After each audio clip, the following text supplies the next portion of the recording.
Okay, that's us started. Welcome everybody to this special Integration Joint Board meeting today. I rule that under Standing Order 5.6, online participation has been enabled for this meeting to allow members of the IJB and officers to attend remotely. Members of the local media are also in attendance via remote link. Please note that this meeting is being recorded and will be published online for public access after the meeting. Can all participants online please switch off their cameras and mute microphones when not speaking? And if you do need to speak on any point, please use the raise the hand function of Teams or indicate your wish to speak by signalling on your camera or taking your microphone off mute. Officers are reminded to follow the protocols that have been separately issued with regard to their participation.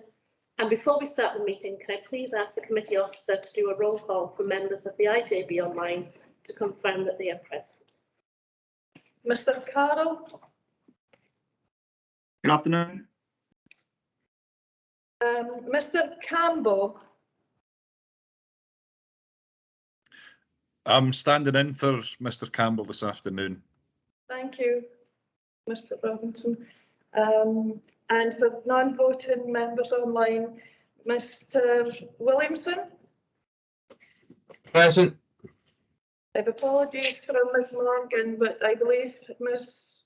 McMillan will be joining. Present. Thank you. Dr. Evans. No, I'll mark apologies where they don't appear. Sorry, Ms. Anderson. Present. Mr. Sandilands. Yeah. Okay, thank you. Ms. Tully. Present. Mrs. Adamson.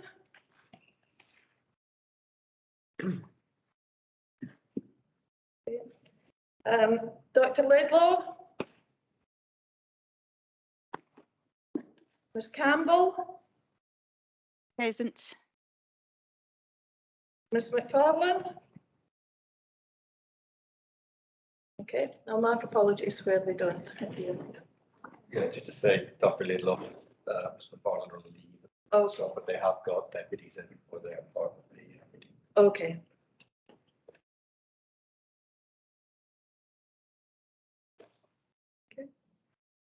Okay, thank you very much. Do we have any apologies?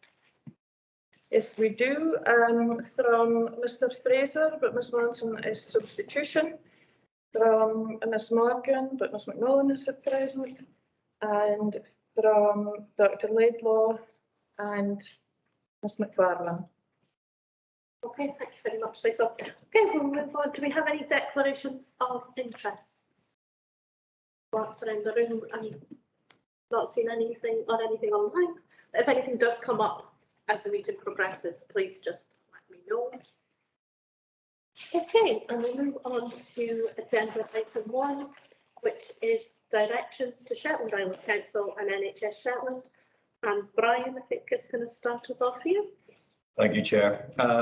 This is the presentation for approval of the directions, which are a legislative requirement for the IJB to direct the bodies of NHS Shetland and Shetland Island Council to deliver the services as required. They set out clear descriptions of each service, what will be delivered, what the improvement plans are within that service, resources allocated to provide that service, and the performance targets to monitor performance within that service.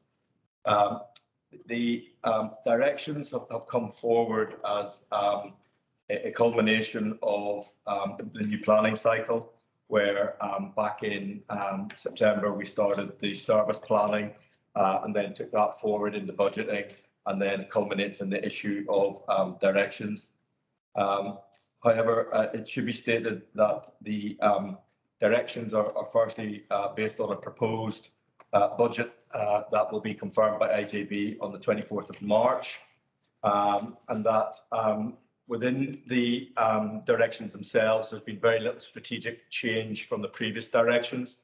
That's because they're aligned to the extent strategic plan.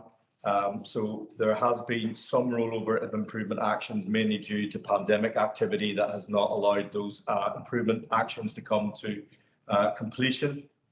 We're also in an strategic plan period. So we've had the draft plan presented to the board, and the final strategic plan will come back on the 24th of March as well. So these directions, because they've been part of that service planning and that new planning cycle, are based on the extant plan, as said.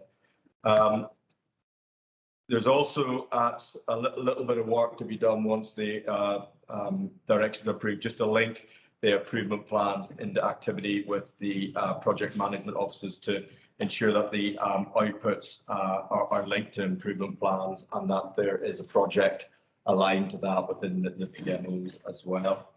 The key changes to previous directions are the improvement action based on the work of ensuring care home, enhanced care home assurance across Shetland, which is something that has come to fruition during the pandemic, and the implementation of a care assurance framework across care homes, and that will be found in the community nursing direction. And the health improvement direction includes two areas of improvement, namely good mental health for all project, which is the development of a mental health partnership and network across Shetland, as well as falls prevention. And both of these areas, when you get to that direction, you will see they've been funded by IJB Reserve, which is part of the updated reserve policy, where the approval for that use of funding has come from myself and the Chief Finance Officer. I think that's it, Chair. I think that's the introduction into just the context around the directions being presented. Thank you. Okay, thank you very much, Ryan. So we're going to do this the same way as we did last time, which was to take each individual direction, and we'll hear a small presentation on the direction, and you'll have an opportunity to ask any questions on the paper for clarity, and then we will make a decision. So first of all, we will do number 1, which is adult social work. Ruth is going to present that one. Thank you, Chair. I plan to keep this as brief as possible, given the size of the agenda. The core function of the adult social work directions is to deliver an adult social work service to the Shetland population, which includes the assessment of need and personal outcomes in line with both the Social Work Scotland Act and the Self-Directed Support Act. In addition, the directions deliver on key statutory functions under the Adult Support and Protection Act, the Adults with Incapacity Act, and the Mental Health Act, which are commonly known as the 3 Acts of Protection. The improvement plan, as Brian has stated, remains largely the same as last year, due to progress being somewhat hampered by both the significant operational pressures and restrictions created by the ongoing COVID pandemic. However, with that being said, there has been some notable progress, such as the opening of the Living Well hub in Bray through community-led support, the ongoing success of the Recovery Hub, and the improvement work currently being undertaken in relation to self-directed support as part of the implementation of the new social self-directed support national standards.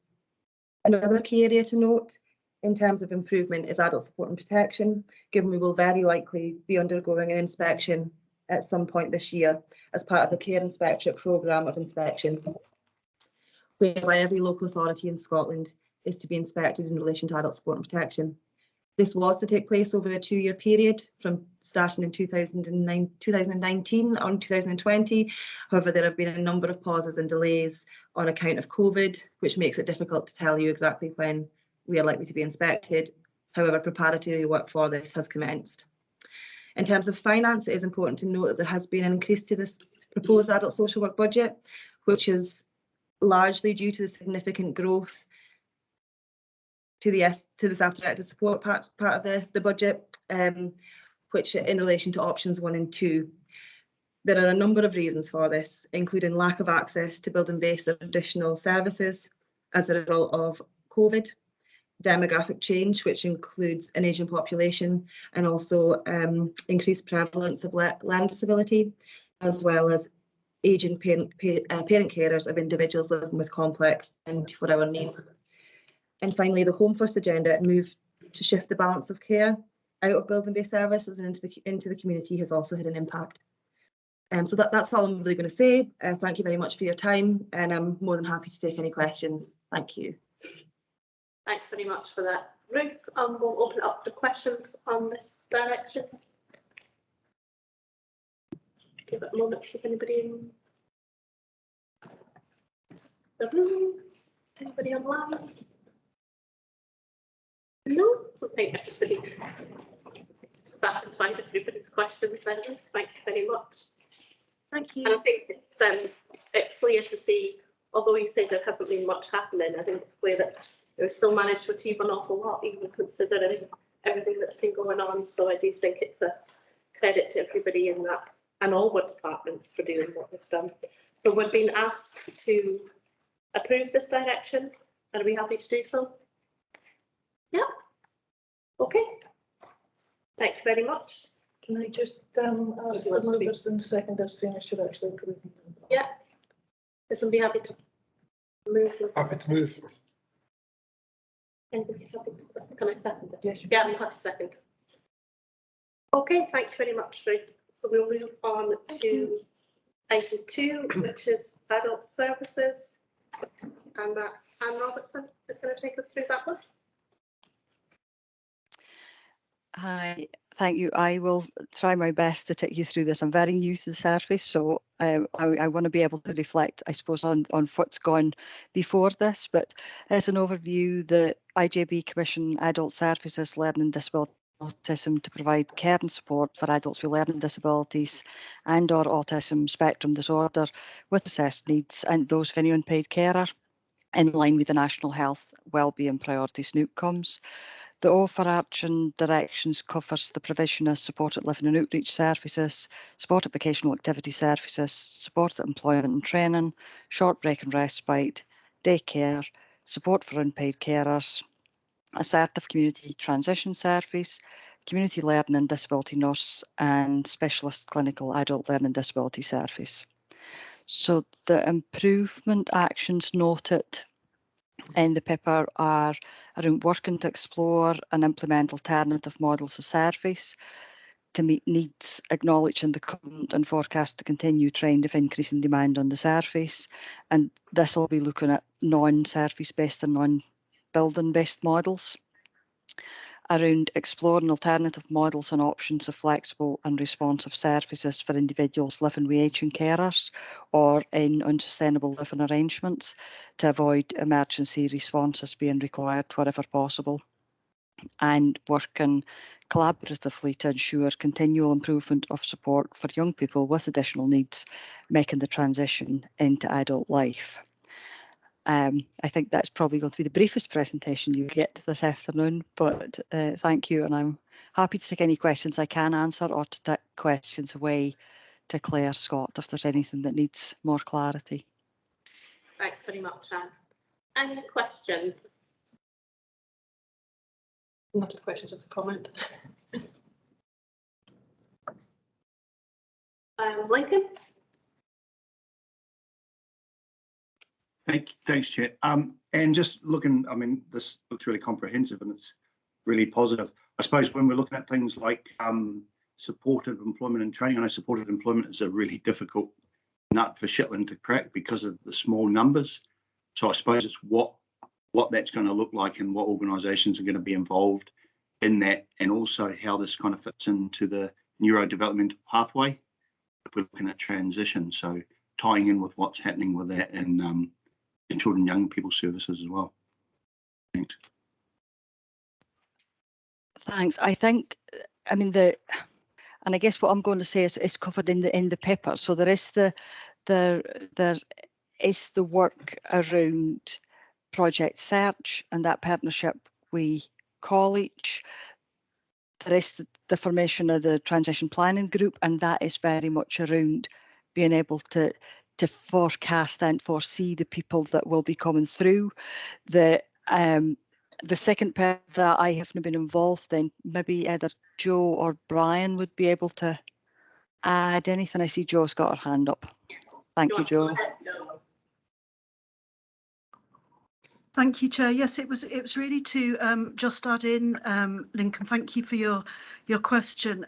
So one of the changes that Claire has asked for through budget setting in this year was to create the assistant senior team leader post within adult learning disabilities and autistic spectrum disorders service, to create the space for her as the strategic lead to really widen out that work around exploring, you know, additional sort of employability pathways and pathways into work. So that's absolutely what she's going to be starting to do, really, you know, over the next few weeks. And when we see the directions come back developed over the next few weeks, months, and come back to you in September, we should have a lot more detail in terms of what's going to be delivered in that arena. But I suppose the intention is absolutely to work with as many different partners as possible, because this has to be a Shetland-wide kind of development. Can't just be on the IJB or council or NHS shoulders. Thank you. Thanks very much, Joe. Do you want to come back, Tom? Just thinking about conversations we had around engaging that sort of children's services, young people coming through, and I guess the neurodevelopmental pathway stuff is really positive. But it's I suppose for the IJB to be involved at that level to sort of ensure that there aren't any hold-ups once young people are moving through, because you know there are increasing numbers of young people coming into services, and if we can engage them at the right time, it's less work on people within adult services. So I guess there's good things happening, but as long as it's joined up, so we're not duplicating or causing more work for people who are engaging with them at adult services level. Do you want to come back in, Joe? Just to say, yes, absolutely, that's absolutely the intention, Lincoln. Yeah, it's in everyone's interest to do that. Yeah, so that's definitely what we're intending to do. Thank you. Okay, do we have any further questions?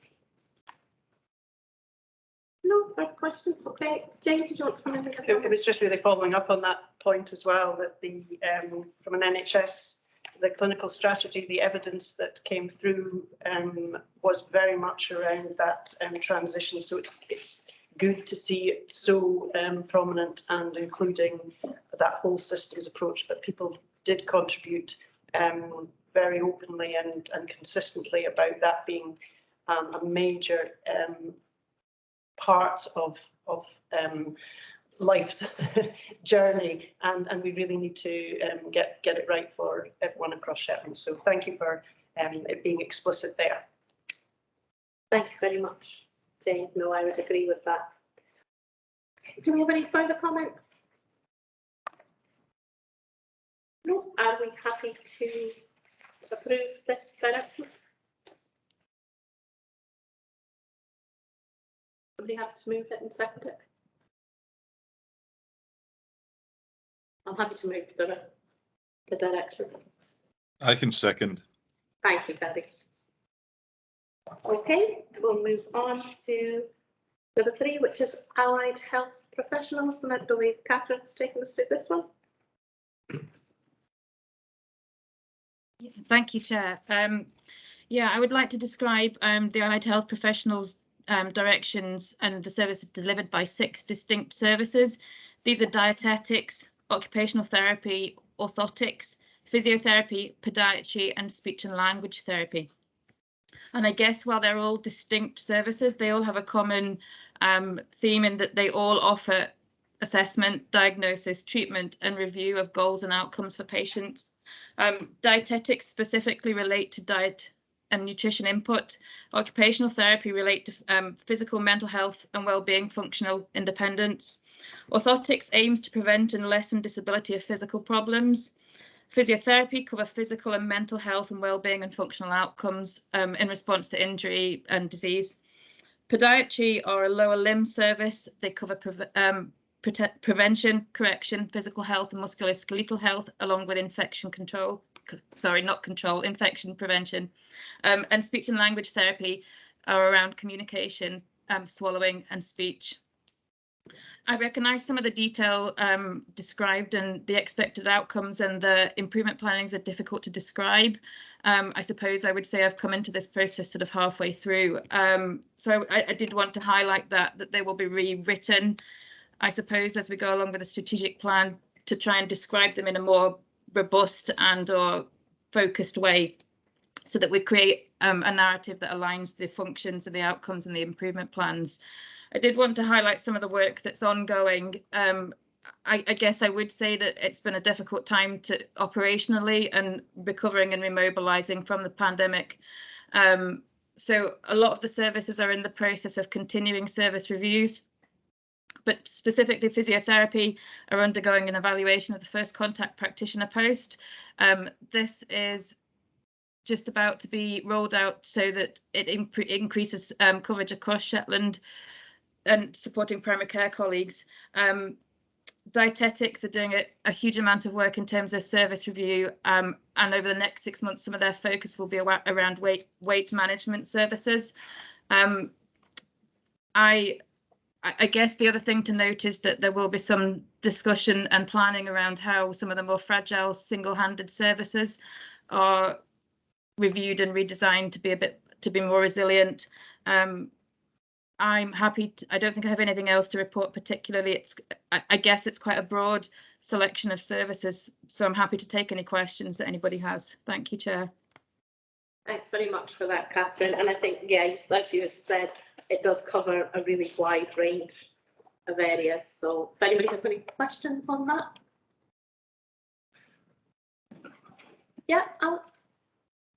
Thanks very much. I'm just looking at the dietetic key improvement aim, which is to reduce child obesity in Shetland, which is a significant issue, not just in Shetland, but everywhere in Scotland. It links particularly one of the things about the interdependencies, where dietetics will be working with other services, is linking with health improvement in schools and things like that.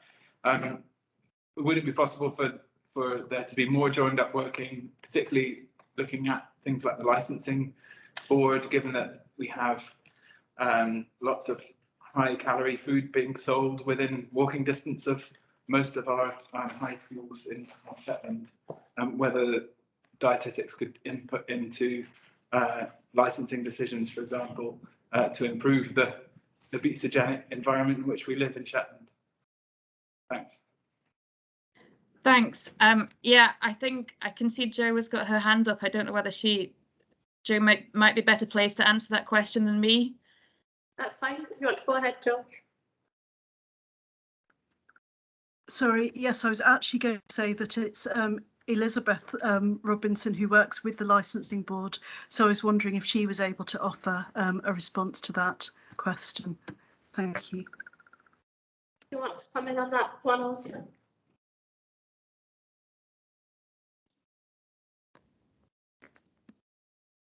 Hello, and thank you, and sorry for confusing you. There are too many Robinsons. We have worked for several years with the licensing board to try and promote more recognition around the licensing objectives, which are to promote and protect public health, also to promote and protect the well-being of children and young people.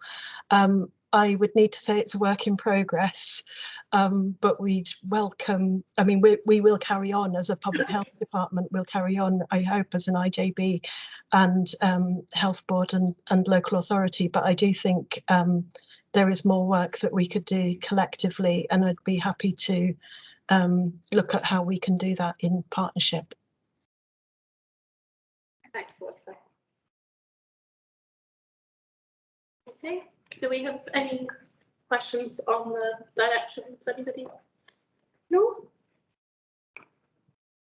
Okay, does anybody have any comments?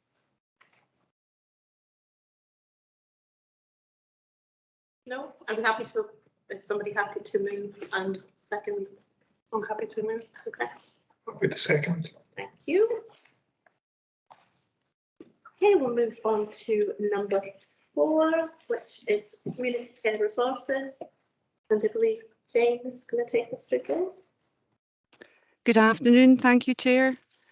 So the core functions of community care resources are the provision of residential care, daycare services, care at home, domestic services and Meals on Wheels.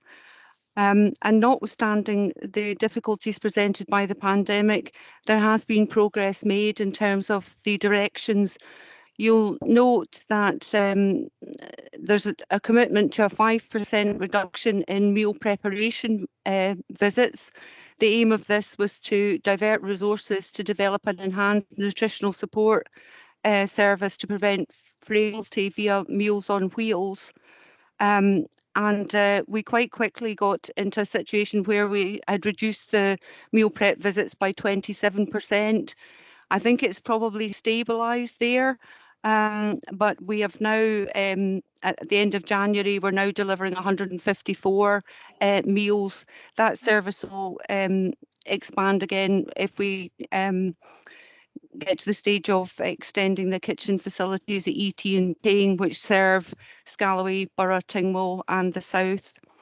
The second direction made a commitment to reduce residential admissions by 2%. And while it's quite difficult to give an accurate figure here because of the pandemic, at the end of January, we estimated the reduction in residential admission as a consequence of the development of an overnight service for mainland Shetland to be 14.65%. Unfortunately, the third direction around a 5% reduction in care at home visits for those clients attending extended day care at ET and Ting has not really got off the ground because we were closed for during the pandemic, and we've had subsequent closures due to outbreaks, etc., as a consequence of COVID. So that's just a very brief outline of those directions. I'm happy to take any questions.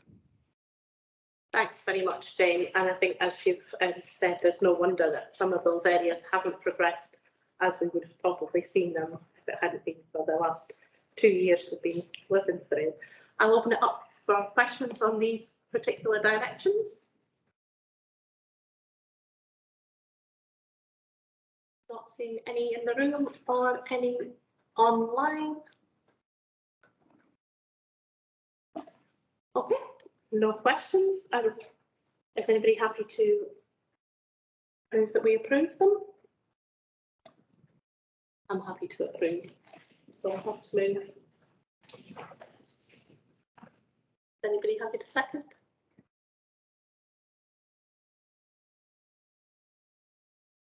I can second. Okay, thank you. Thank you. Okay, thank you very much. We'll move on to number 5, which is community nursing, and Kim's taking us through that one. Hi, thank you, Chair.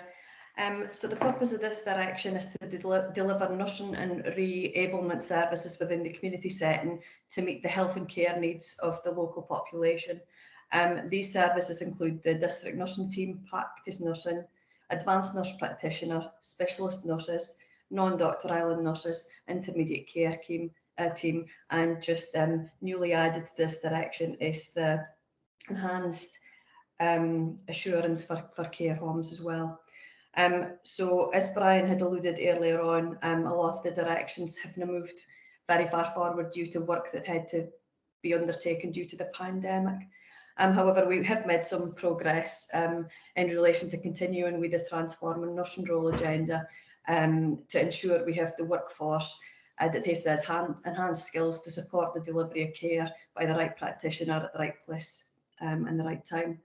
We've increased the ANP workforce in recent months, recruiting some more trainee ANPs within the team. Other areas that we've moved forward with is some of the non-Dr. Island, just trying to create a more sustainable models of care in the remote island communities to allow them to have more resilience within their own communities. So that's been moving forward as well. One of the big I suppose, changes was the COVID vaccination programme rollout, which a lot of the teams within the community nursing have had to obviously prioritise that work, and they've worked exceptionally hard to be able to deliver such a very efficient vaccination rollout.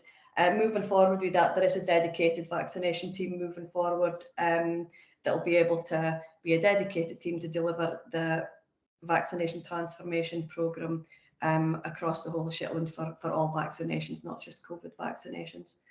Thank you. Thanks very much, Kim. Okay, any questions on these set of directions? Robbie? Thanks very much, Chair. Thanks for your report, Kim. I'm very interested in the vaccination team approach. Having seen it cross quarters, working superbly with the input of your nursing staff and other allied professions. Can I ask, has this impacted on their original duties? And where are we with the training of the dedicated staff going forward in the future? Thank you, Robbie. Well, just on that last point, so the training for the dedicated workforce that we've got for the vaccination transformation programme is underway at the moment. We're training up healthcare support workers to become vaccinators, so that is getting. I'm not sure if Tim has frozen or if we have frozen.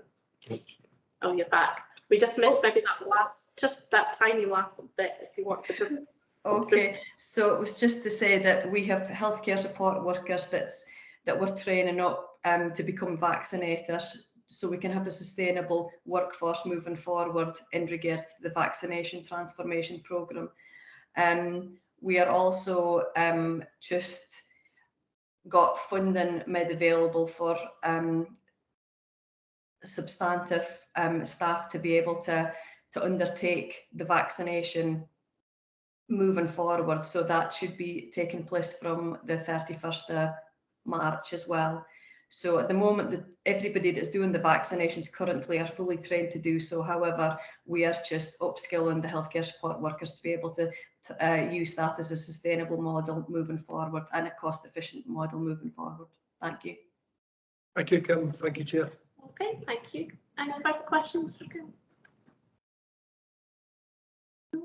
I'm not seeing any online.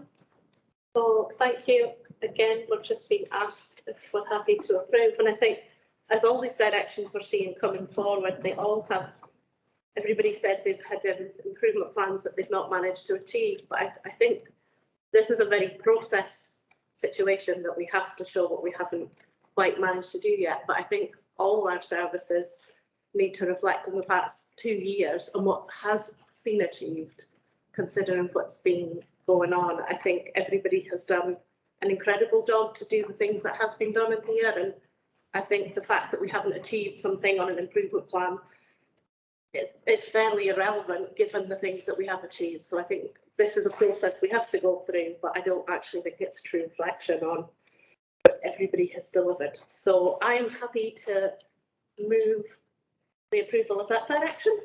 Yeah, I'm happy to second that. Also echo Robbie's comments about vaccinators and add that I'm really pleased to hear that we've got more ANPs coming through. I think that's a role that's becoming increasingly appreciated in the community. Thanks. Thanks very much, Gary. Okay, thank you. So we'll move on to item 6, which is justice, social work, and Ruth. Thank you, Chair. I should point out that this will be briefer than my last presentation because this isn't my area, and that I might have to take any questions back to Denise Morgan as the exec manager for the service. The core purpose of the Justice Social Work Directions is to provide a social work service for individuals awaiting sentencing, those subject to community-based sentences, those on custodial sentences, and those reintegrating back into the community. This involves key statutory functions such as the provision of criminal justice social work reports, supervision of and management of individuals through care, both statutory and voluntary, delivery of community payback orders, and public protection, specifically MAPA, which is the management of sexual and violent offenders.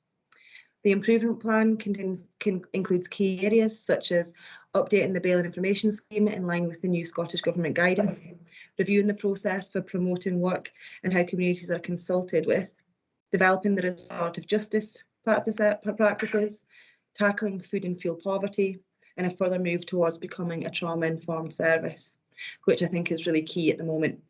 As I said, very brief. However, I'm more than happy to take any questions and I'll do my best. Thank you. Thanks very much, Ruth. Does anybody have any questions on these set of directions? Yeah. Yeah, it's fantastic that you've developed a trauma-informed service in justice social work. Can I just ask how that came about within your setting? Because it would be fantastic to see other services in health and social care adopting trauma-informed approach to their work as well. Thank you. Yeah, so I do my best to answer this. Denise is the trauma champion for the council, is my understanding, and the senior social worker and the justice team undertook a piece of work looking at how could justice social work become more trauma informed, and that involved engagement with service users and feedback, and he actually came and provided a bit of feedback on that to the joint governance group recently. I think, and it was really interesting. So there was a lot of really interesting things that came up, even things like the doors being painted a certain colour, triggering how people felt when they were in prison.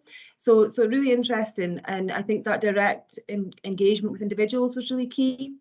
What I didn't say, and is part of the justice social work directions, is around supporting other services to do this work as well and become trauma informed, and it's certainly something that we're keen to do in adult social work, which is my area, working closely with our colleagues in justice social work. Thank you. Thanks very much, Brian. Yeah, just to take on as well, I'm the trauma informed lead as well for IJB, so we have a joint meeting with both Denise Morgan and Kathleen Carolan to start to then tease out a framework and the way forward, and certainly reflecting back some of the learning from Lee's presentation at joint governance group, and subsequently a conversation at the clinical governance committee the other day for the health board. You know, it's something we would like to reflect that trauma lens informed kind of approach, or certainly review anyway as a starting point on some of our other services that are delegated from IJB as well, as we think it's really a good piece of learning and really person-centred as well. So there is work in the pipeline to sort of grow that kind of trauma-informed kind of ethos in the services that we provide and the support networks we provide for people. Okay, thank you. Lincoln, for the questions. Thanks, Chair. It was really more a comment, and just again, and the trauma-informed practice is really key, I think, and especially with changing in sentencing guidelines for young people, trying to avoid young people going to prison. So ensuring that work is going to be useful to them and actually lessen the chance of reoffending, which can be really tricky in a place like Shetland, where it is small and young people are well known, and you know, poverty is a huge issue and homelessness for young people involved in justice social work. So it's a tough starting point, but I think it's really good that this work's been done, and the justice team are really brilliant at working with lots of other services. So I think it's a good model for other areas to look at and take forward as well. Thanks. Okay, thank you. Do we have any questions? Anybody? Any further questions? No? Okay. Anybody have any comments they wish to make? Okay, is anybody happy to move that we approve? I'm happy to move the recommendation for approval. Is anybody happy to second that? I can second that, Emma. Sorry, okay. Lincoln again. Okay, we'll move on. Thanks very much, Ruth. We'll move on to number 7, which is health improvement, and Elizabeth. Hello, thank you, Chair. So the Health Improvement Team has a dual role. It has a strategic role in consultation and advice, development of strategies, policies and planning around health improvement, of coordinating health improvement activity and building the capacity of others to deliver that health improvement capacity and the skills that go along with that, evaluating programs and that type of, and providing evidence of effectiveness. In terms of their operational delivery, there is specific work around smoking cessation, supporting the delivery of alcohol brief interventions, supporting capacity really and community planning partners to take action to tackle the obesogenic environment. So the environment that encourages us, I suppose, to eat too much and not take enough exercise. And linked in with that, working towards encouraging more people to be more active more often. So these are all areas of work that have been ongoing over the last couple of years, and although they have progressed, they haven't progressed as fast as we would have liked them to, and mostly we've had to find different ways of delivering things. So, for example, we had just launched a Healthy Shetland programme in partnership with the Shetland Recreational Trust just before COVID lockdown, and we've had to find ways of delivering that programme online and are just getting back to the point where we can do it in a face-to-face manner. Within the Health Improvement Direction, as Brian alluded to earlier, there are 2 applications for use of IJB non-earmarked reserve funding. The first one is for £65,000 to develop a Good Mental Health for All partnership, which is really designed to bring together partners across Shetland to promote good mental well-being and to strengthen outcomes for individuals and communities who are experiencing mental health difficulties. So this is very much about moving people away from needing to access formal mental health services and building the capacity of people themselves, their friends, their families, their workplaces to promote good mental health, so that we start to normalise that supporting each other rather than necessarily needing people to be referred into mental health services. The second part is for £11,000, and this is in relation to the falls prevention programme, which the IJB funded 3 years ago. And that has enabled the rollout of a very, very successful ATAGO falls prevention programme across Shetland. And we're now at the stage, working in partnership with the Shetland Recreational Trust, of being able to expand that still further. And so the £11,000 is a bid for funding to train up recreational trust staff so that they can run the programmes themselves and massively increase the level of delivery and therefore the number of people who benefit from the training. And both applications are, we're really clear that they will result in cost avoidance, if not actual savings in service delivery in the future. Thank you. Thanks very much, Elizabeth. Okay. Questions on this set of directions? Anybody?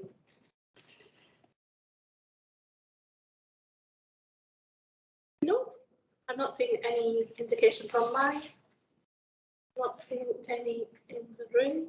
So thank you very much, Elizabeth. I think the use of the reserve funding for these 2 projects just is exactly the kind of thing that we should be doing. We know that the ATO was a really good investment to make, and like you say, it doesn't necessarily save money as such, but it is cost avoidance, and the difference that could make to lots of people's lives for the sake of that small investment, I think, is huge. The Good Mental Health for All project, that's an area as an IJB we've discussed for many years about the need to make that more of a community kind of how do we build that capacity in and work with partners better to do that. So I think they are all really good pieces of work. And we happy, is anybody happy to move this? Approve this direction? Yeah. Yeah.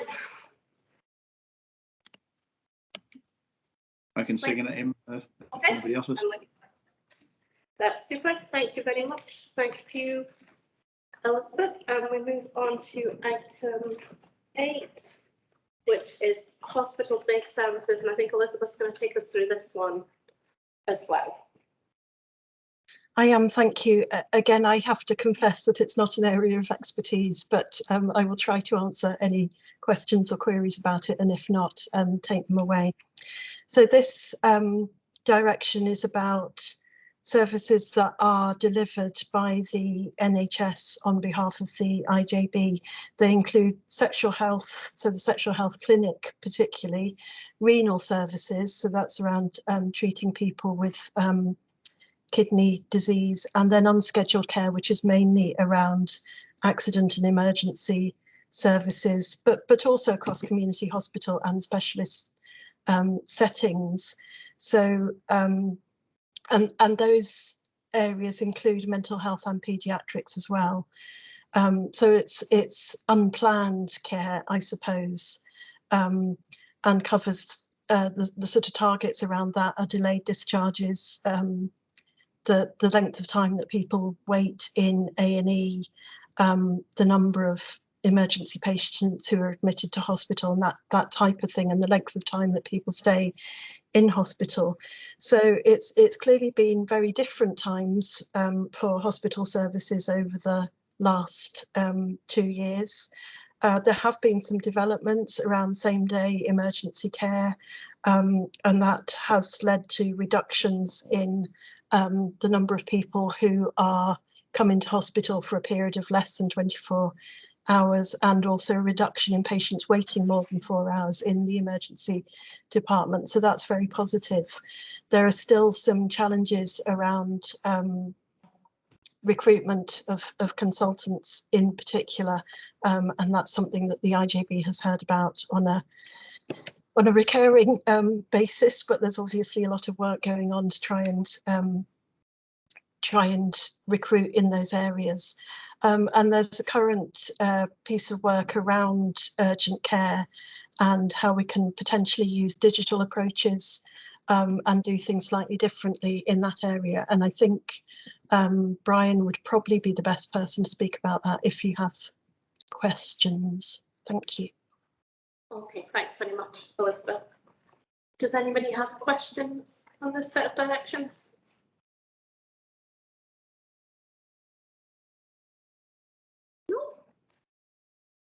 No questions, Elizabeth?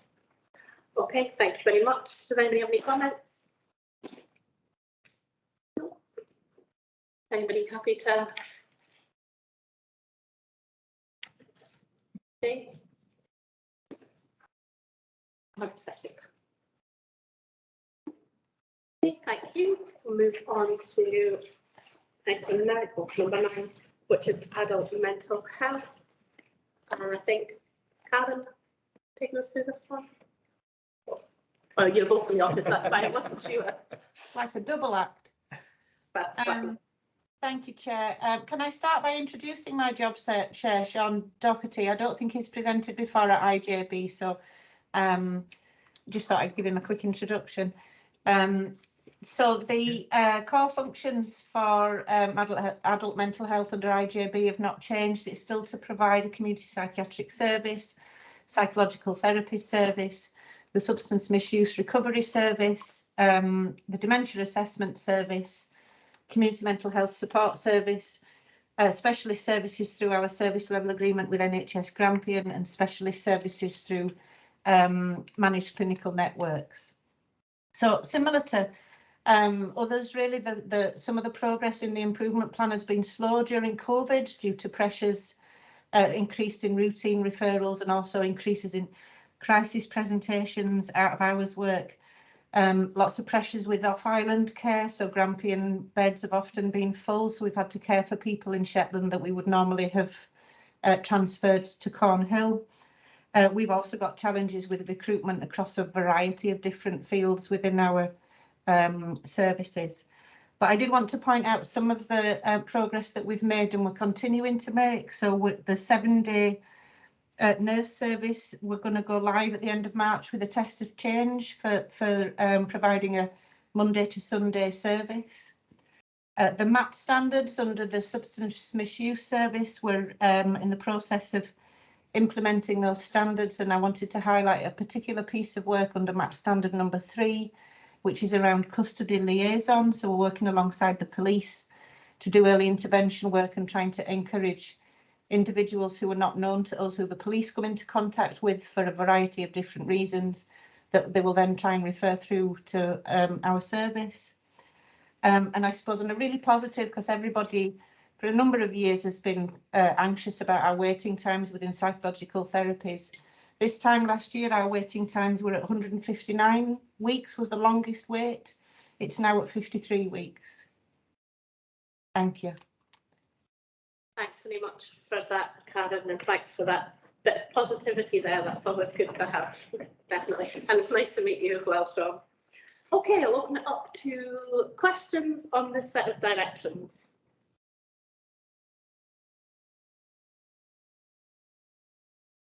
No questions. I think it's kind of clear that there's no questions because we are here just to kind of process this set of directions. So it's not kind of a case of nobody wants to talk about it. It is just that you're presenting what it is. So I think that's a good thing that everybody's quite content with that. Do we have any comments? No? Okay, are we happy to, somebody happy to? Jane? I'm happy to second. Thanks very much, both of you. And we'll move on to number 10, which is pharmacy and prescribing, and Tony's going to take us through that one.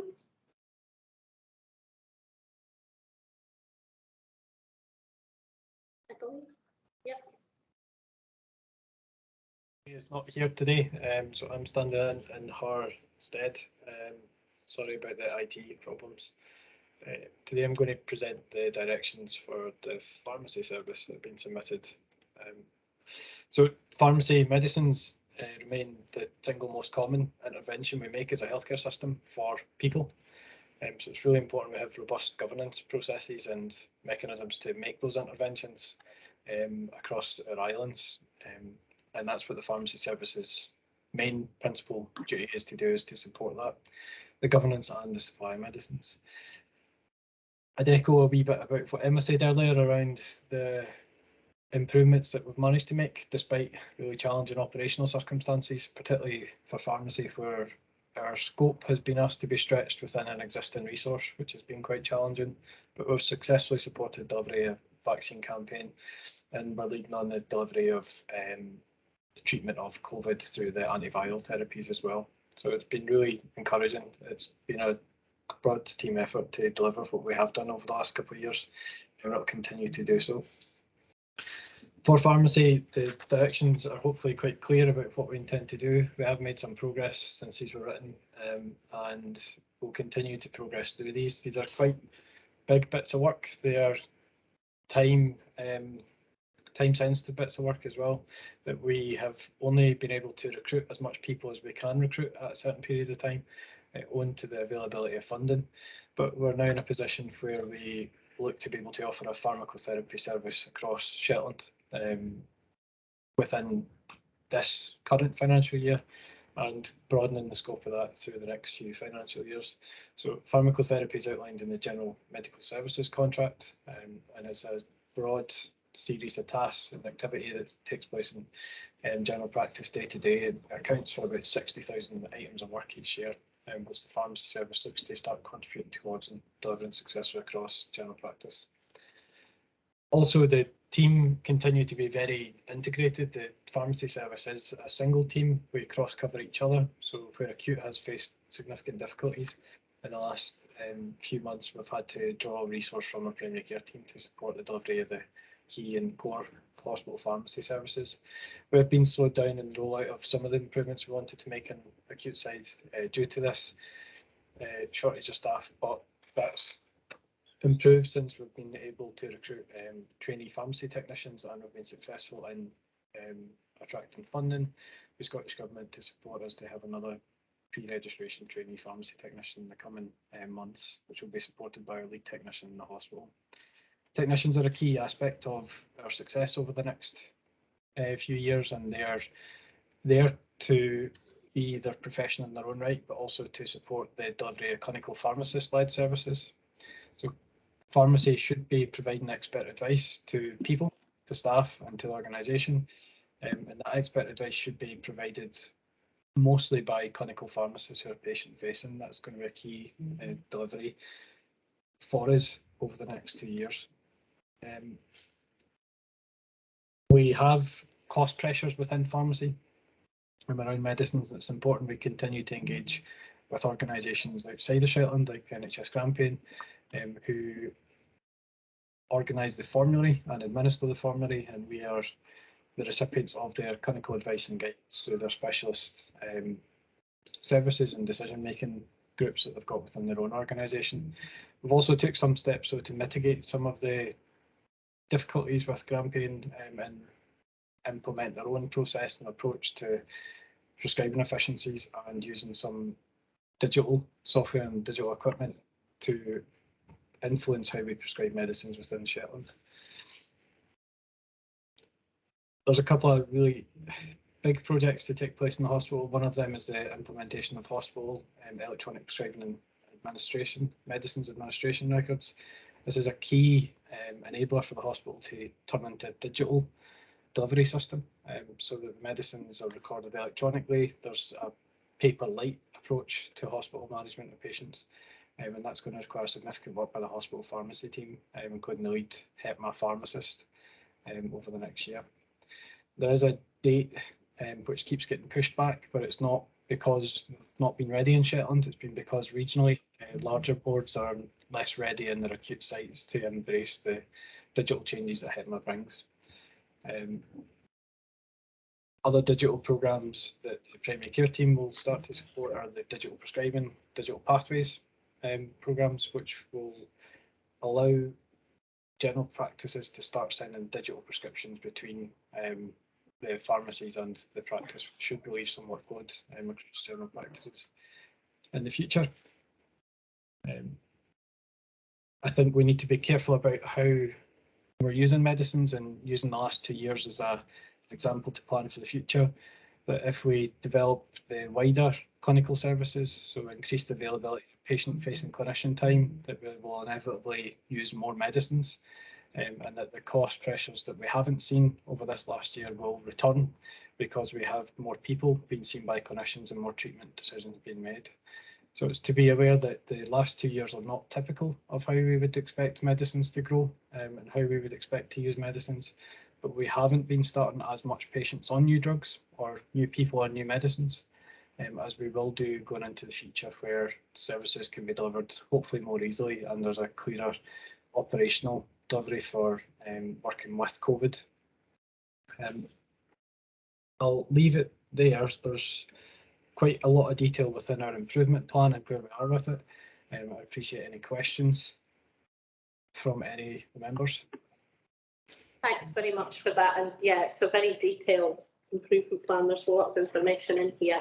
So I'll just give anybody an opportunity for questions. Robbie?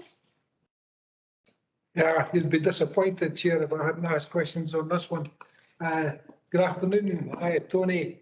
It would be remiss of me not to offer my congratulations on your recent appointment as Chief Pharmacist, so my congratulations.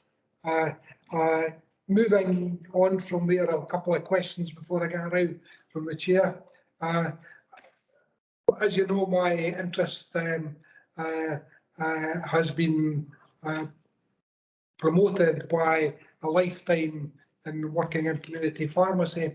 I just wondered what steps you plan to take to improve the use of the resources that are available in community pharmacy for the laudable aims that you have within these plans. Thanks, Robbie. I think when we go through the work of hopefully this year of trying to develop what a primary care MDT looks like, I would hope that community pharmacy is part of that primary care MDT, that they are seen as a first door, a first go-to, instead of being after you've been to see the NP or after you've been to see the doctor. So community pharmacy need to be seen as a front door. We're using totally new digital systems now, like Ask My GP, that we're getting better at having a triage before we see. And that triage option should also include redirecting to the community pharmacy resources. Luckily, we've got two young pharmacists with us, Lisa in Bray and Lauren in Lanes, who are both undertaking their independent prescribing qualification this year, and that should put them both in a position that we've got a pharmacy contractor in the north end of the Isles offering Pharmacy First Plus, which is almost, it could be regarded as an ANP light service, and Pharmacy First Plus in Lerwick, the Lanes pharmacy. So there would be a huge opportunity to use if we link the primary care MDT a bit more widely than just being located to the physical location of the general practice, that we see where's the best place to manage that patient for their presentation at that time. Lots of work to do, but we've got some of the gubbins in place, I would like to say. We've did the hard work of getting records access. We may not have laptops, but we will have laptops eventually that can go into these pharmacies to enable these services. There's the normal stuff of public health interventions that we need to continue making sure that they're made available for the community as well. Thanks, Tony. Your response is music to my ears. Thank you so much. Okay, any further questions? Yep. Thanks, Tony, for your presentation, and congratulations on the chief pharmacist job as well. We know that healthcare services in the UK contribute about 5% of the UK's national carbon emissions, and we know specifically that medicines is one of the large areas within healthcare services that contributes to carbon equivalent emissions in the UK. It would be interesting to hear if there are any plans to address that in Shetland. I can think of some examples of medicines which have a high carbon impact, such as inhalers and anaesthetic gases, nitrous oxide, things like that. It'd be good to hear if there are any plans to address this. Thank you. Thanks, Alex. I'll try to be brief on this one. It's something that's a bit closer to my heart as well, that I do believe that we can make a difference with environmental impact of medicines, but there's a few things we do. One would be to continue to try and minimise waste. So looking at our prescribing processes, when Kieran did his audit, it revealed that most of the waste was generated by us as prescribers changing drugs and changing medicines. Not that we can't stop doing that, it's just that recognising that patients are actually quite waste effective. They don't waste medicines as often as we may think. There are the horrible Facebook posts, but there's another element of the carbon footprint aspects, but particularly in inhalers, and it's how we decide to do that and how we decide to take an approach that is most effective. There's two main aspects: is value for money and also the environmental impact, and there's a lot of work we can continue to do. We've been successful in Shetland at maintaining a low cost per treated patient inhaler use, but we should look at developing guidance for staff, particularly practice nursing staff, to be able to understand making different decisions with patients about their treatments and the potential impacts. So it'll be influencing our prescribing behaviours, I think, will make a big difference, but making sure that we're still offering people the treatments that they want to continue with, and that it's still cost effective. But I do think there's a huge opportunity there, though. Thank you. Thank you. Okay, Gary next. Thanks, Chair. I'm going to stay on an environmental theme for a minute if I can. I'm aware that Laings Pharmacy had sought to be involved in a scheme for recycling blister packs for pills. They're quite hard to recycle. I believe they can't go in normal recycling streams because they've got foil bonded to plastic usually. And I just wondered if any progress was being made on that locally, because I think there is a desire to try to recycle those if possible. I would like to give you an answer, Gary, but Laings have possibly pursued that themselves, which is great. And I think I would encourage all the contractors to go down this route themselves and find out what they can. It's not something that we would be able to be that effective as a board or giving them direction, but I think it's something I have encouraged Boots in the past to do this with inhalers.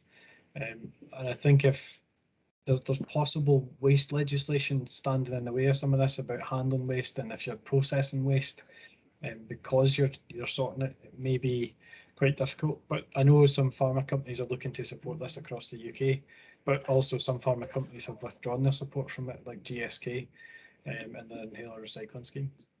Yeah, I think Laings had sought to be involved, but they were rejected first time around. But I do believe they're going to have a second go at it. So fingers crossed this time. Thanks. Okay, thank you. Any further questions on the directions? Not any comments? Is anybody happy to approve, Robbie? I'll be disappointed I didn't have the opportunity to approve this one. Okay, and Gary, I think is second. Yeah.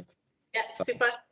Thank you very much. We're going to take a quick 5-minute pause there while we swap roles, because I actually have to go and Jamie's going to take over as the chair. So we will pause for just till 10 past and we'll reconvene then. Okay.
Thank you. And we'll start with the, I'll continue with the directions and start with the primary care direction. And I have Lisa Watt presenting for this. Hello, Lisa. Thank you. Thank you, Chair. I'm delighted to bring you the primary care directions. I think I've been very conscious through the presentations this afternoon of just how very interlinked these directions are with my other colleagues. So there is mention in there, of course, around additional roles to do with allied health professionals, pharmacotherapy, with advanced nurse practitioners. And so you have already heard some of this from my colleagues already, so apologies if I repeat a little bit of it. But one of the things, obviously, that we've been very involved in over the last year has been the vaccination programme, along with community nursing and pharmacy colleagues, which has been very successful. So we have been slightly behind on some of the bits of work that we were doing before. Some of it because national schemes were stopped, so things like the Remote and Rural Fellow Scheme was stopped last year. I'm very pleased to say that it's starting up again from April 22. Shetland has got a note of interest in place, and I've had conversations this week with an individual who is interested in coming here to work. So these are the kind of things that are now starting to get rolling again as we reach a different stage in the pandemic. We've also had successful GP recruitment to Unst on a rotational model. Unst is now fully staffed with rotational GPs who are salaried. We've also recruited to Scalway, Bray and Bixter, which has been great news. We do still have gaps in areas around Shetland and we'll be going back out to recruitment again, but it's great that there is interest in Shetland taking place. We've also got the Primary Care Improvement Plan, which is additional funding through which we've been able to fund additional pharmacotherapy posts, and the musculoskeletal physiotherapist post at Lerwick Health Centre, and are looking at another post for that. We were also successful in gaining funding, as you will see in the directions, for upgrading telephone systems across general practice in Shetland. And while that may not sound like a big thing, it means that when patients phone one of the practices in future, they won't just hear a ringtone and think they're being ignored. They will actually get a message to tell them in a queue, and it just makes the patient experience much nicer. We're also looking Shetland-wide. It links in with the comment to Tony in the last set of directions. Shetland-wide, we are looking at what we are calling greener practice. This is being taken forward by one of my colleagues from Leavenwick. And we are doing quite a bit of work on looking at how we reduce waste within general practice and just have a greener feel, if you like. So I hope that's of interest as well. And I'll stop talking now and happy to take any questions or comments. Thank you. Thank you, Lisa. I'll open it out for questions or comments. Not seeing any online, and none in the room. Thank you, Lisa. And your point about the directions, we have covered that before, that they appear very separate, but of course they have that overarching, and that's coming through loud and clear in all the directions, just how we're working in partnership within the IJB and across out with the IJB as well. So thank you for raising that as well. Thank you. I got someone who will, sorry, it's a question, sorry. Apologies. Just a quick question, Lisa, thank you, good to hear all of that. One of the gaps in GP recruitment, as we all know, is the LGP position, which is a fairly large population for a single-handed practice, particularly for doctors providing emergency services as well, and being on call 24/7. I was wondering whether whether a single-handed GP is the right model for the island of Yell, given its significant population compared to, say, Unst, which is not so much, and whether we move to a 2 GP model for Yell, or perhaps a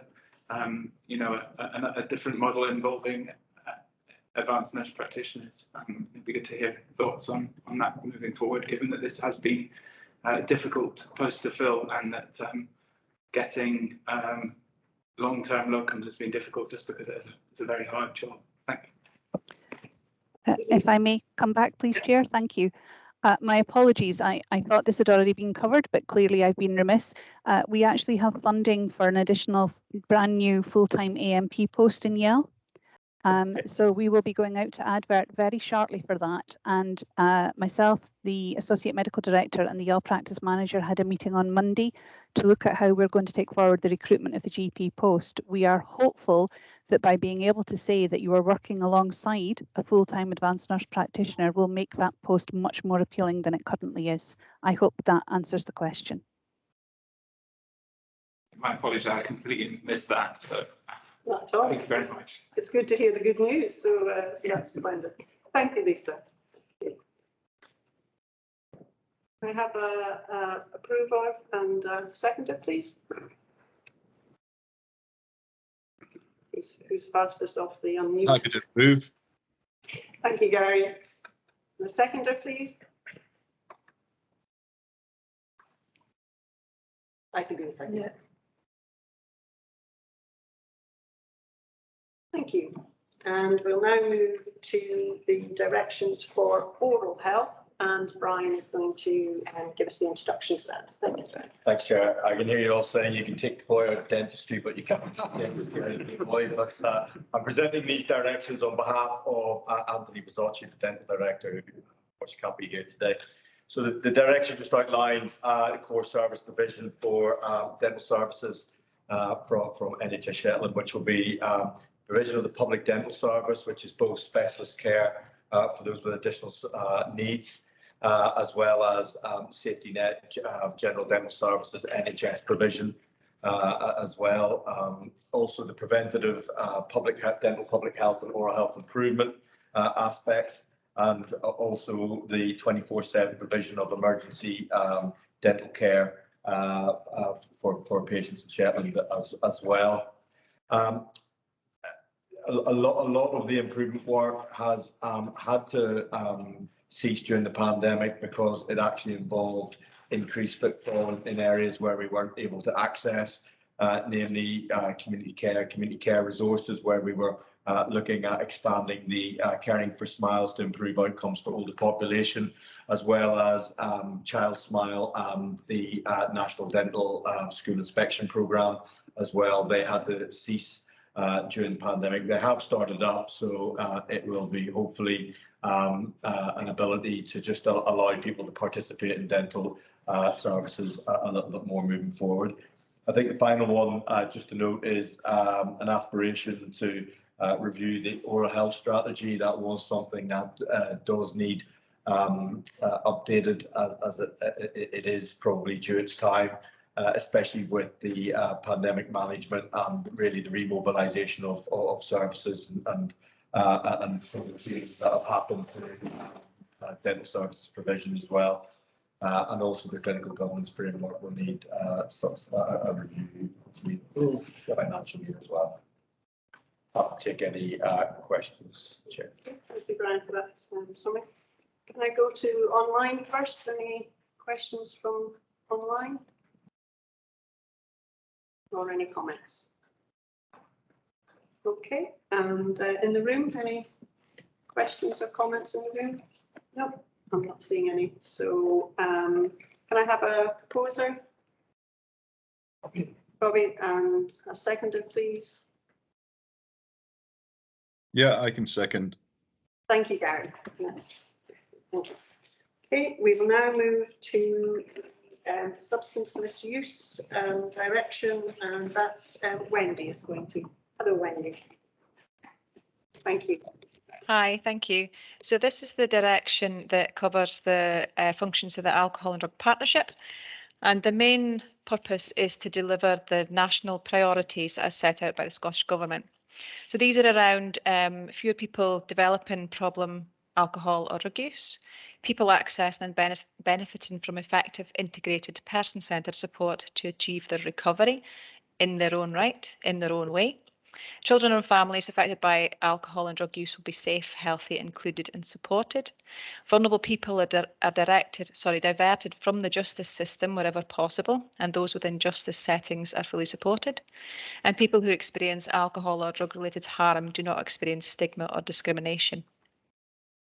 So I can take you just through the improvement plan, and I think like others, we haven't made as many improvements as we would hope, although we have made progress on almost all of the expected outcomes. So the first one in relation to reduction in harm was around the development of an IEP service. That's an injecting equipment provision service. So that is nearing completion, with some of the governance arrangements still to be finalised. Funding has been agreed for a new post of harm reduction worker to roll out that service, and recruitment, it says in the paper it's commencing shortly, but it's actually underway now. In terms of near fatal overdose pathways, Scottish Ambulance Service now report all near fatal overdoses to NHS Shetland, and thereafter people can engage with SMRS. The harm reduction and outreach worker that has been agreed for the recovery hub will be able to increase the capacity in the near fatal overdose pathway. There's also more work to do around that pathway in terms of how we work together as services and share information. In terms of naloxone provision, the recovery hub is able to distribute naloxone, and Mary McFarlane has done a significant piece of work at the, to look at having pharmacies, community pharmacies, being able to supply naloxone as well. In terms of what the recovery hub is delivering, they are delivering a range of services and activities to individuals and groups, and funding has been secured to extend that project for another year. Around the inputs around protecting vulnerable people from harm and exploitation, that action lay with Police Scotland and Dogs Against Drugs, and while they have been able to do some inputs, some of it has been halted again due to the pandemic. In terms of education, you'll see that this is on hold, although we have strong links with education and youth services. The licensing objectives, I think Elizabeth spoke about earlier, so we're continuing to engage with the licensing board around delivering the objectives. And finally, the ABI board target health improvement is undertaking a improvement plan with that. So they're looking to roll that out shortly. Thank you. Any questions? Thank you, Wendy.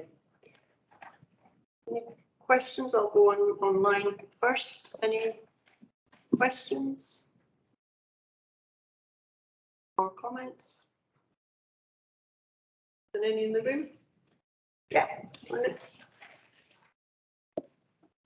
Hi, Wendy. Thanks for all of that. And it looks like good progress is being made. I'm particularly interested in the, well, particularly excited to hear about the development of the near fatal overdose pathway and naloxone provision, which will hopefully identify lives at risk and save lives in Shetland. Just looking at further harm reduction opportunities that we have, we've spoken a bit in this forum about developing heroin-assisted treatment, which is something that's funded by the Scottish government, that's something that's supported by the Scottish government. It would be good to see more work done to investigate that possibility in Shetland. Are there any plans to do more in that regard in the future? Thank you. Thanks, Alex. Yeah, we are still looking at that. That continues to be on our radar. Heroin-assisted treatment will form part of the MAT standards, the medication-assisted treatment standards. And although they are not included here in this document, we are working on them in the background. The government are currently developing the indicators around the MAT standards and working with ADPs on analysing our current status. So once all that is once all that's finalised by the government, we can look at embedding that in the next set of directions. I hope that answers your question. Yeah, it sounds like we're moving forward, so that's fine. Yeah, thank you. Thank you, Wendy. And I have Lincoln, please. Apologies, it took so long to put my hand up, I put it back down. So sorry about that. Just wondering, when about naloxone, there's been a lot in the press about police and other services in Scotland being trained to use it, and how much more confident some of them are about coming across somebody as first responders. Is there any plan to sort of roll that out to train first responders and maybe services that might be visiting people or involved with people, and just thinking about third sector organisations and that as well, so that you know, people may feel confident to carry naloxone with them if they're meeting or engaging with people who regularly use heroin or irregularly where there might be even higher risk. Thanks. Yeah, definitely. So I've spoken to the new Chief Inspector just last week about the rollout of naloxone for the police service, and the training around that is going to be coordinated nationally, but I've offered some local support in that, just if they want any face-to-face training or any additional information just to improve confidence around carrying that and using that. In terms of rolling it out wider, that will be one of the areas of work that the new harm reduction worker at the recovery hub will be undertaking, will be the wider rollout of naloxone. Thank you. Great, thank you. Thank you. Thank you, Wendy. No more questions, so can I have approval? I'll do that. Lincoln. Lincoln, thank you. And a seconder? I can do that. Okay, thank you very much. And we'll now move to unpaid carers. And that is Jo that's speaking to that. Thank you, Jo. Thank you, Chair. This is the last direction, but definitely not the least. The purpose of the direction for unpaid carers is to provide support through a variety of methods in order to meet their needs, personal outcomes, and sustain their ability to provide care. This will be done in order to enable carers to be identified, supported and empowered to manage their caring role, enabled to have a life outside of caring, free from disadvantage and discrimination, fully engaged in the planning and shaping of services, and also recognised and valued as equal partners in care. The directions themselves and the improvement actions for this set of directions are all taken from a range of other directions that have already appeared before you today. So the ones that are in here are taken from the adult social work, from adult services, from community care resources, primary care, etc. So I won't go through them in detail, but I'm happy to answer any questions.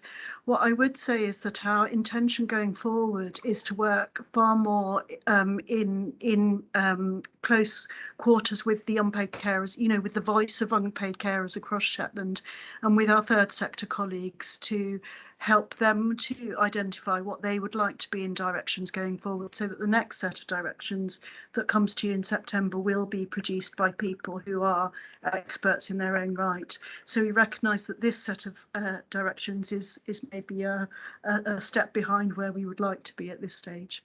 Happy to take any questions. Thank you. Thank you, Jo, and that's an important point there about what the next directions will find their basis from.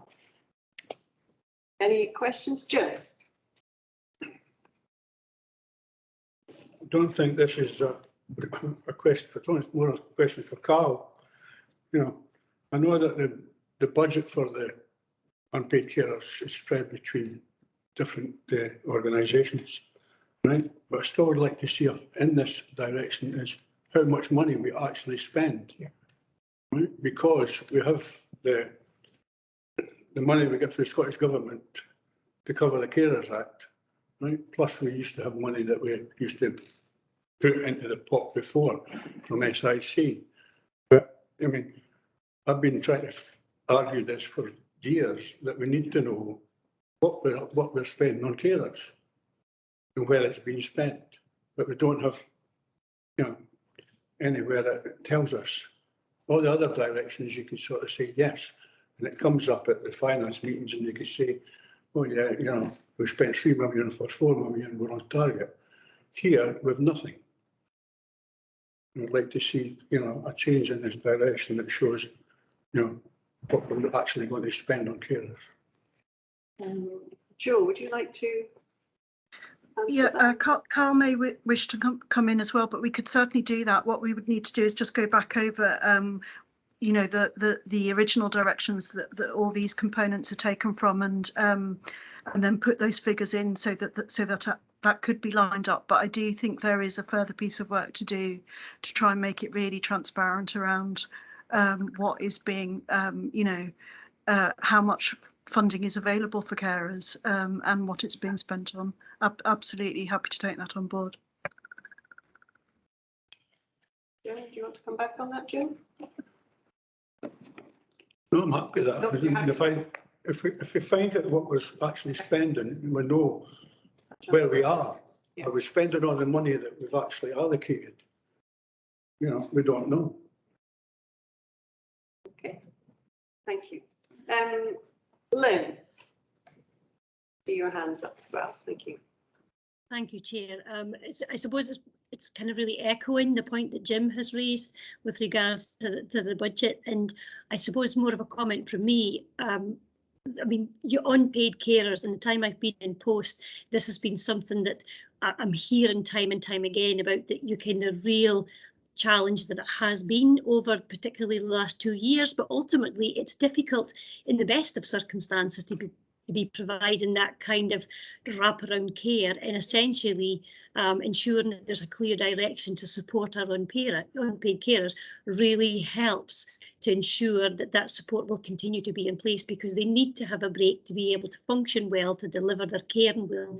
And I think what's really, really good going forward is it's really getting it from the horse's mouth, as it were, really talking to the carers. We might have a sense of what they need, but it's all about them telling us, and we can deliver what it is they really, really want. So it's a really welcome, it's really good to see a direction here, and really, really happy to be able to help to contribute to develop that further, and happy with helping to support any links with third sector and the ones that support unpaid carers to help drive it forward, so that we are clearer going forward about what we're going to do here. But really, really good to see. Thank you. I have Joe, and then I have Ruth, please.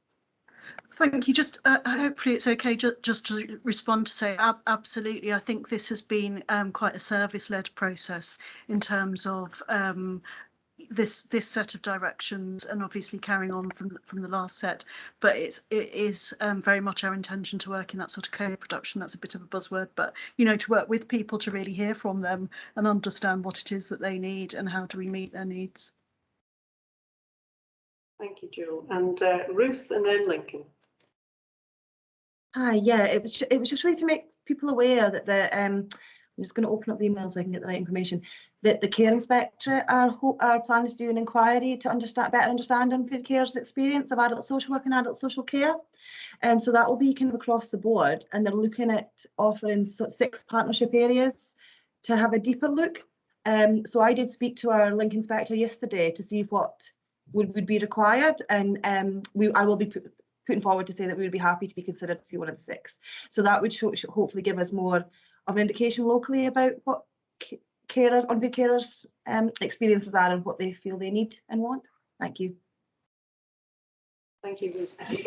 So that is going ahead. Is that what you said? That is actually been accepted and going ahead?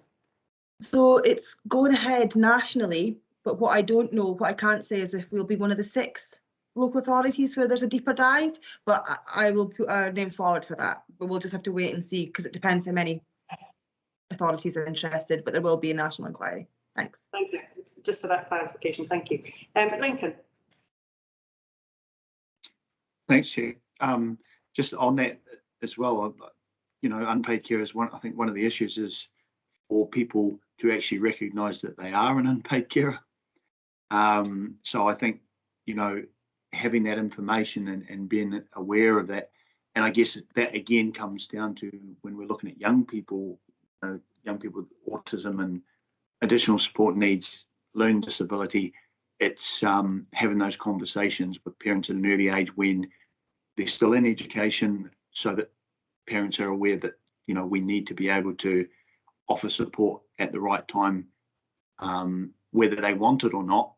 It's available to them, and they can come back for that support at any time, because I think that's sometimes where it can be lost. And just what the role of young carers is in this, because that's quite a big issue in Shetland, and sometimes you'll have young people, under 16, and right up into their 20s, who may be taking on caring roles for parents, or even for siblings who maybe have learning difficulties or learning disabilities. So that is well tied in, because it's, you know, that can be quite a difficult role for a young person to be in and then to get out of, or to see as being something that's not usually what young people do. Thanks. Thank you, Lincoln. And Jill, do you want to come back on that? And then I've got Jan. Thank you. Yes, it is really interesting. I think the comment about unpaid carers and whether or not people identify as an unpaid carer or not, and we've almost made that into a sort of a hurdle that people have got to get over.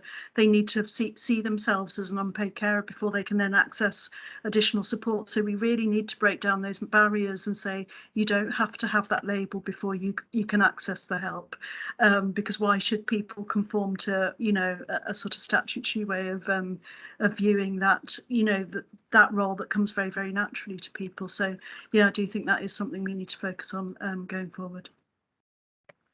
Thank you, Jill. And Jan? Yeah, I wasn't going to comment on that point. In fact, I think I put my hand up just about the point where Lincoln came in. My observation was just where we started down this discussion route was about the question of whether or not the overall funding around the direction was adequately broken down to tease out the amount or the intention to fund the carers element. I think that what you need to be careful about in this debate is to ensure you get to a point where you actually issue a direction, you know, because that is fundamentally what the board needs to do, and not be put into such a situation of doubt that in approving the direction, you're actually not mandating the services to do what the direction at the moment narrates for you. I think that what the discussion has done, and my advice to you would be that if there is sufficient satisfaction that the overall budget provided for this and the narrative provided is a starting point for the year that you're going into now, then the direction is sufficient for that purpose. But it would be within the gift of the board to ask for a staging report, you know, an update at some later date that could then pick up the points that have emerged in debate and ensure that the board is at that point in time satisfied that the direction is going in the, dare I say, right direction. And if it is not, then it's within the gift of the IJB at that point to offer up amendments. So I think we need to get the debate moving closer to that point of satisfaction with the direction, if that's where you're going, or you'll be left in a situation where you defer the direction and you have to come back to it another day. And I don't think that that's exactly where you are. So I'm just encouraging you to perhaps get to the point where you can approve the direction. Thank you. Brian? Yeah, it's just to add on to that. I think that primarily is why we staged a review of the current presented directions in September, and acknowledgement that it is a changing strategic landscape, as well as with a new strategic plan, as well as where we are in a process at the end of the beginning of the new financial year, but also where we are probably within a pandemic environment for the last 2 years. So I'm just wondering if if that would be the opportune time to maybe have that debate about now, is the next direction going to be a little bit more aligned to that ask of the financial kind of representation, as well as just where we are in our support networks for carers at that stage. Thank you, Brian, and I see Jan nodding there. And Jim already has said that the direction of travel is what he would like to see. Do you want to come back in, Jim? One of the reasons I asked for this was, I'm one of the key stakeholders with reference to National Care Service. Right? And along with other unpaid carers, one of the things we're trying to ensure is that there's going to be enough money for unpaid carers. Right? So, I'm looking for some evidence and saying, no, we've not got enough money, so that I could input this back in with reference to the National Care Service, right, to ensure that unpaid carers are not forgotten about, as we're going forward. Right? So this is why I'm looking to say, we're underfunded, right? And as I say, there's 8 unpaid carers on this group, so therefore we've got quite big say, and hopefully, right, you know, they'll manage to make sure that as this progresses over the next few years, right, you know, that we're not left behind. You know, because that's what's happening now. It happened when they brought out the Carers Act. The funding was ramped up over 5 years, even though we argued that we needed more money up front. You know, that, you know, there's carers there that are not getting looked after properly, and but, you know, they still wouldn't change their attitude and the way they were going forward, the Scottish Government. Right? But now we've got a chance with the National Care Service to do something. Right? You know, and people like me, and you know, fortunately, are in a position to try and influence this, and therefore, you know, I'm just looking for as much evidence as I can. You know, now if we're spending more, you know, if we're sort of subsidising this through SIC money, you know, we should say this. We should turn around and say to the Scottish Government, you know, we've inputted an extra 100,000, 200,000, whatever it may be, right? That is, you know, that shows that their method of funding things is inadequate. You know, and this is what I'm looking for, is the way forward. Thank you, Jim. And oh, Joe. So, sorry, I'm happy, Jane, if you, Chair, if you're about to say something, that's fine.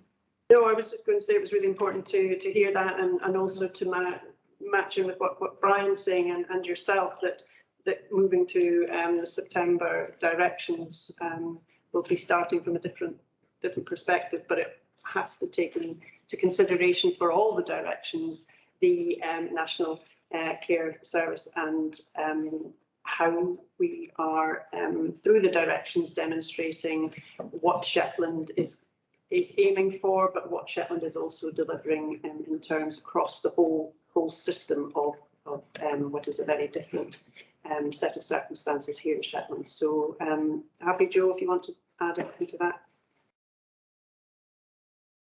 It's fine, thank you. Okay. Okay, so we'll just go back for an approver of these directions, please. And I'm happy to approve them. And the seconder? Sorry, seconder? I can second. Thank you. Lincoln again. Thanks, Chair. Okay. Are you a little puzzled? I wasn't hanging on Jan's every word there. I should have been writing down. Have we agreed that there's going to be a report with the actual numbers at some stage in the future? So I think that, correct me if I'm wrong, I think that it was agreed that it would be the September directions that would take into consideration those comments that were made. So that was my understanding, but yeah, right. So, and I think that's across all the directions as well. Thank you very much. And looking at that review, naturally starting from a very different place than this one has. So you're nodding there, Jan, is that okay? Yeah, I think that covers my point. I mean, there is a danger if you ask for and get provided with a breakdown that is so specific in its terms, that actually then hampers the services from being able to apply funding, you know, across the piece, or savings made within a direction across the piece. So I wouldn't try to put too hard a cap on any particular service. I think that getting it back in September meets my concern earlier perfectly. Thank you. Okay, that draws to a close the directions. I'm not sure if there's any other business I wasn't aware of. No, there's no other business. So I'd like to thank you all for taking the time to present the directions. Thank you very much, and for all the work contained within the directions and the enthusiasm to carry on improving the quality and the working that has been displayed. So thank you very much, and thank you for everyone taking part today. Thank you. Thanks, Chair. Thanks, everyone. Thanks.